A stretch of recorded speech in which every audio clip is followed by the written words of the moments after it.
قلعے کی اونچی اور قدیم دیوار قریب آ رہی تھی۔ ہم قلعے کی دیوار کی مشرق کی سمت آ گئے۔ ہم ہاتھوں میں کھرپے لیے بڑے مزے سے چل رہے تھے۔ کوئی دیکھتا تو یہی لگتا کہ ہم کمیٹی کے مالی ہیں۔ قلعے کی مشرقی جانب والی دیوار سے کوئی 30-40 فٹ کے فاصلے پر آ کر ہم زمین پر بیٹھ گئے۔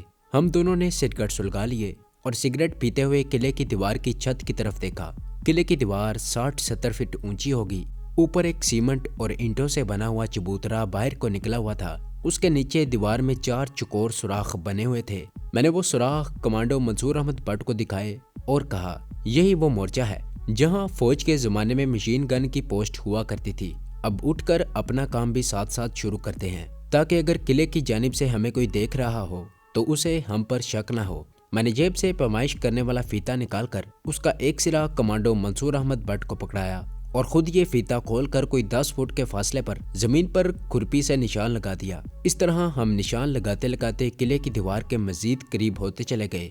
10 جگہوں پر نشان لگانے کے بعد ہم نے اپنے لگائے ہوئے نشانوں کی جگہوں پر کھرپی سے زمین میں سوراخ ڈالنے شروع کر دیے۔ ساتھ ساتھ ہم دیوار کی اونچائی اور اس کے اوپر چبوترے کے اندر بنے ہوئے سوراخوں کا بھی جائزہ لے رہے تھے۔ کمانڈو منصور احمد بٹ کہنے لگا، جگہ تو یہی ہے اور اسی مورچے کے قریب چھت پر سے نیچے زینہ دوسری منزل پر اس تہہ خانے کے دروازے کے قریب جاتا ہے جہاں کمانڈو شیروان قید ہے، مگر اس دیوار پر کیسے چڑھا جائے گا؟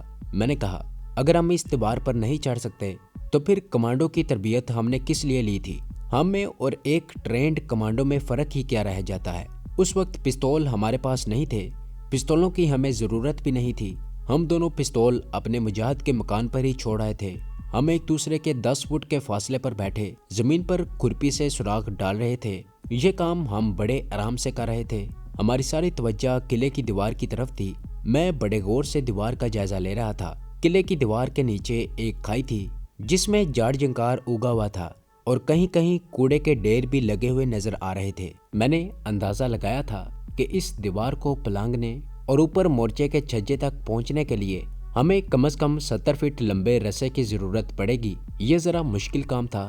اگر آپ اس سے ریلیٹڈ مزید ویڈیوز دیکھنا چاہتے ہیں تو ہمارے چینل کو سبسکرائب کریں اور بیل آئیکن کو دبا کر آل نوٹیفیکیشن آن کر لیں تاکہ ہماری تمام آنے والی ویڈیوز آپ تک بآسانی پہنچ سکیں۔ مشکل ان معنوں میں کہ ہمیں 70 فٹ لمبا رسا اٹھا کر یہاں تک لانا تھا اور پھر رسے کے آگے آنکڑا لگا کر اسے مورچے کے سوراخ کی جانب 70 فٹ سے زیادہ اوپر کی طرف اچھالنا تھا، جو اس سے زیادہ مشکل کام تھا۔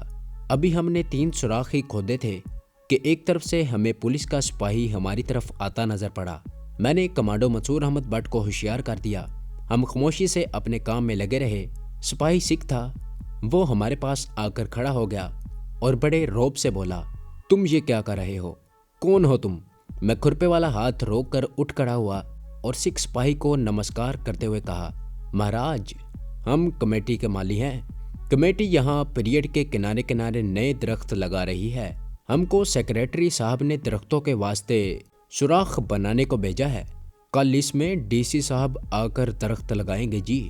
سکھ سپاہی جھک کر ہمارے بنائے ہوئے سوراخوں کو دیکھنے لگا، پھر بولا، ٹھیک ہے، اپنا کام ختم کر کے پل کی طرف سے چلے جانا، پریڈ والے بٹ کی طرف آنے کی ضرورت نہیں ہے۔